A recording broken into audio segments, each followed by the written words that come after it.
Hi folks, thanks for joining in to yet another amazing episode of Renegade Outdoor Survival. In this particular episode, I want to talk about fatwood. What is fatwood? Okay, fatwood essentially is the heart of a tree. It's towards the base of an old tree that has fallen, and you get this wood that's extremely resonated with some rich resins, and it kind of looks like this. Okay, and what's in there, it kind of almost has a honey effect in the wood. And what that is it's like a really high resin. Some people even say when you put your nose to it, it smells a little bit like turpentine because it's so strong with resin. And so what I wanted to do is, rather than try to go chop a tree down in the forest and find the fatwood, I went to Home Depot and I bought this sack of fatwood from Home Depot. I believe it was under $10. It might have been $8 or something like that. But you get a good sized bag here. It's pretty nice. And so what I was going to do is, I had some old surfboard wax kind of stored away. I'm not going to use it. And what I did is, I'm putting it in these little things I bought at the 99-cent store. I'm going to heat this wax up, and since the wax is pretty much kind of a white clear color, I'm going to use these crayons, maybe put some red tones or whatever to give the wax a little bit of a tone to it.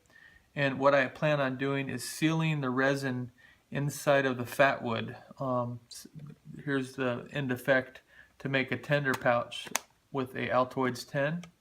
And now my thing, what I want to do is cover the whole piece of fatwood. These were little kind of sample ones I did that I just dipped in the wax jar.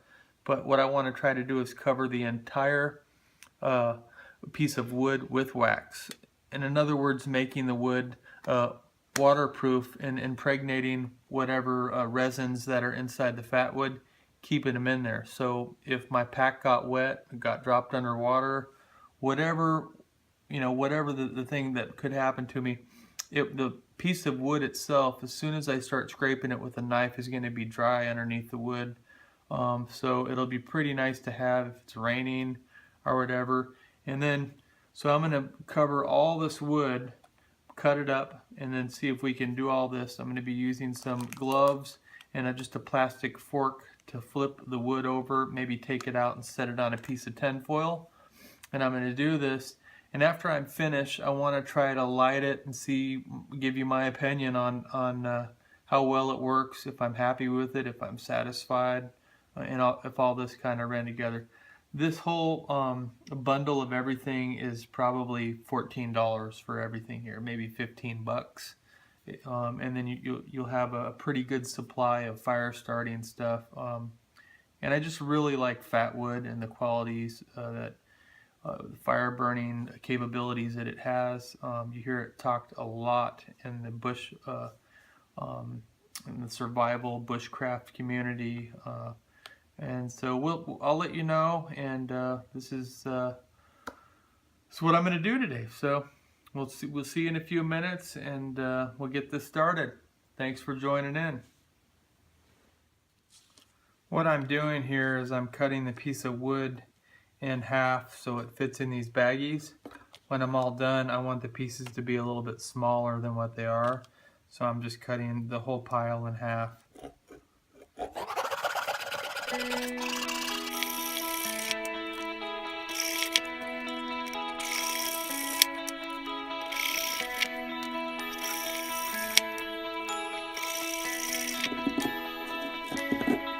Oh, it smells so good.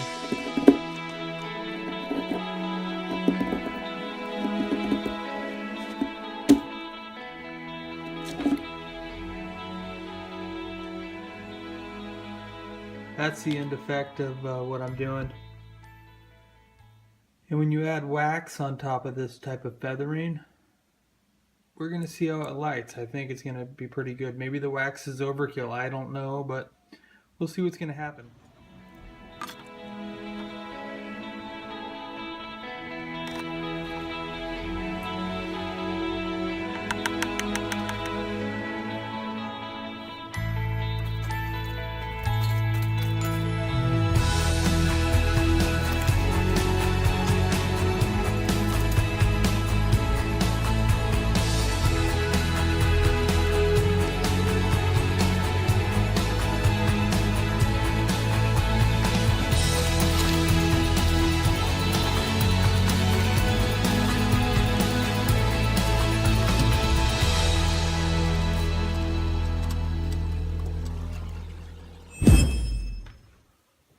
Okay, so I'm done cooking and putting all this stuff together outside.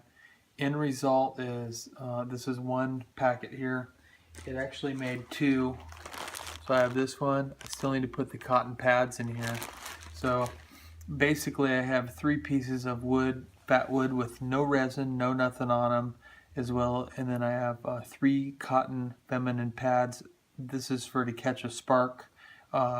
And then 3 pieces of the Fatwood with an actual wax coating around it. So 3 pieces no wax coating, 3 pieces wax coating, and 3 cotton pads. So proper preparation prevents poor performance. And when you're out in the field and you're out there, last thing I want to be able to do for sure is I definitely want to be able to start a fire no matter where I'm at. This should give me enough. Each one of these I could probably get 3 uses for fire, maybe 2, but it's more than one use. I could even give one to a friend. How I'm going to carry this is I'm going to carry it in an Altoids 10, kind of like this. A little bit more professional and kind of nice. You can chop the wood down a little bit more, and it's really nice. If it melts, it's kind of in there, and it's safe, and it's clean. It's pretty good. So it's going to be an Altoids 10 like that. But so this should give me plenty of fire starting for out in the field. Stay tuned. In a few minutes I'm going to get back out there and we're going to see how this works. I have a feeling it's going to work pretty nice. You can actually take these cotton pads and ball them up in a ball and kind of get some wax onto the pad itself if you want them to ignite and stuff. So let's see how it works out. I'm hoping this is going to work out really nice because I don't want to let anybody down. And we'll see you in a few. Thanks. Also, one more thing, as a substitute for your cotton swabs, if you don't want to go out and buy them or you're too cheap, you can always go to your laundry room and you just get this right here, a dryer lint. And this works great as a tender ball, little bird's nest. This will definitely catch a spark. So just something to think about. Okay, here we go. We're going to test it out now. All right.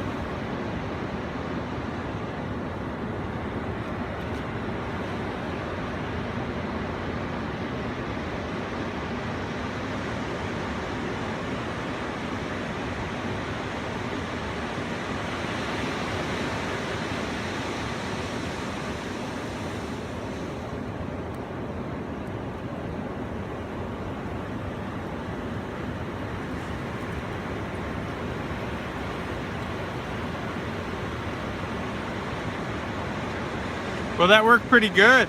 It's pretty quick. I only used 2 pieces.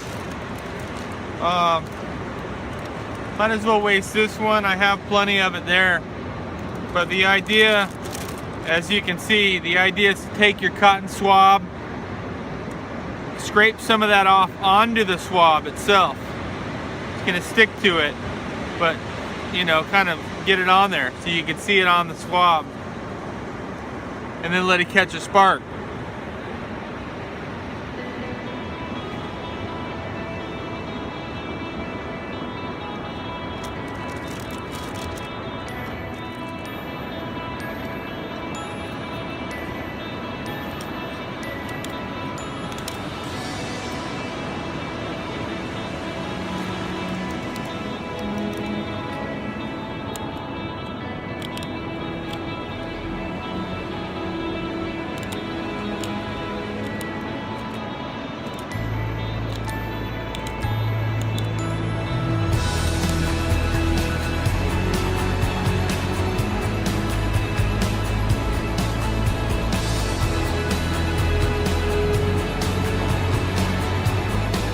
That's how you do it, man.